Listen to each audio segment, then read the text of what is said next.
চলে এলো বিশ্বের প্রথম সিএনজি বাইক বাজাজ ফ্রিডম 125, যেটার মূল্য রাখা হয়েছে মধ্যবিত্তের হাতের নাগালে। ইন্ডিয়ান মার্কেটে যেটার বর্তমান বাজার মূল্য 95,000 রুপি। আসলে এই সমস্ত বিষয়ে আমরা সবাই জানি। আজকে আমরা মূলত কিছু প্রশ্নের উত্তর খোঁজার চেষ্টা করব, যে প্রশ্নগুলো ম্যাক্সিমাম মানুষের মাথায় ঘুরপাক খাচ্ছে।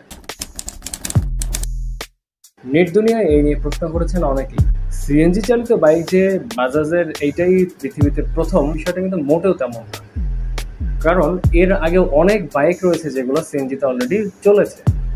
বাট এখানে একটা বিষয় জানা দরকার, সেটা হচ্ছে এর আগে যে বাইকগুলো সিএনজিতে চালানো হয়েছে সে বাইকগুলো কিন্তু মূলত সিএনজি ইঞ্জিন ছিল না।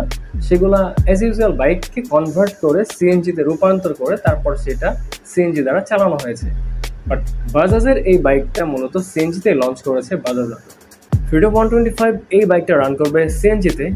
আর সব থেকে বড় যেটা নিয়ে সমস্যা সবার, সেটা হচ্ছে এটার যে গ্যাসের সিলিন্ডারটা, এই সিলিন্ডারটা কিন্তু রয়েছে ঠিক সিটের নিচে। এখন অনেকেই বলতেছেন যে চলন্ত বোমা নিয়ে চলাফেরা করতেছে।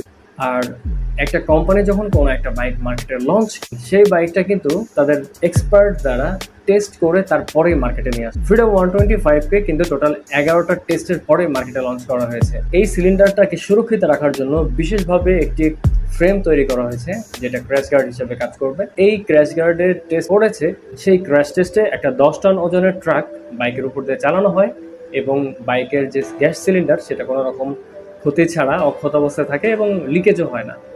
আর এটা ছাড়া আরও একটা টেস্ট যেটা করা হয়েছে, সেটা হচ্ছে 60 কিলোমিটার স্পিডে দুইটা ভেহিক্যালের অ্যাক্সিডেন্ট করানো হয়। সেই অ্যাক্সিডেন্টে ফ্রিডম 125 বাইকের সামনের অংশটা ভেঙে চুরে যায় এবং ফুয়েল ট্যাঙ্কের কাভারটা আছে সেই কাভারটাও ছুটে আসে, বাট সেখানেও সিলিন্ডার কোনোভাবেই ক্ষতিগ্রস্ত হয় না। সো এইরকম আরও 11টা টেস্টের পরে কিন্তু বাইকটা মার্কেটে এসেছে। সো এদিক থেকে আমরা বলতে পারি যে বাইকটা আসলে চলমান বোমা, বিষয়টা মোটেও তা না।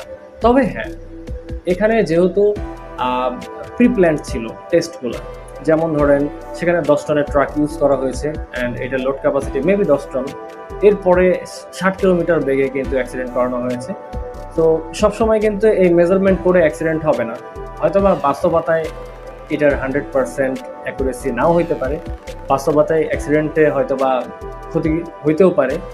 সো এটা নিয়ে কিন্তু জোর গলায় কিছু বলা যাচ্ছে না। তবে হ্যাঁ, 10 টন পর্যন্ত ওয়েট অ্যান্ড 60 কিলোমিটার স্পিড পর্যন্ত এর মধ্যে অ্যাক্সিডেন্ট হলে সিলিন্ডার থেকে কোনো মানে সিলিন্ডার ব্লাস্ট হওয়া বা এরকম কোনো ঘটনা ঘটার সম্ভাবনা নেই, এতটুকু আশা করা যায়।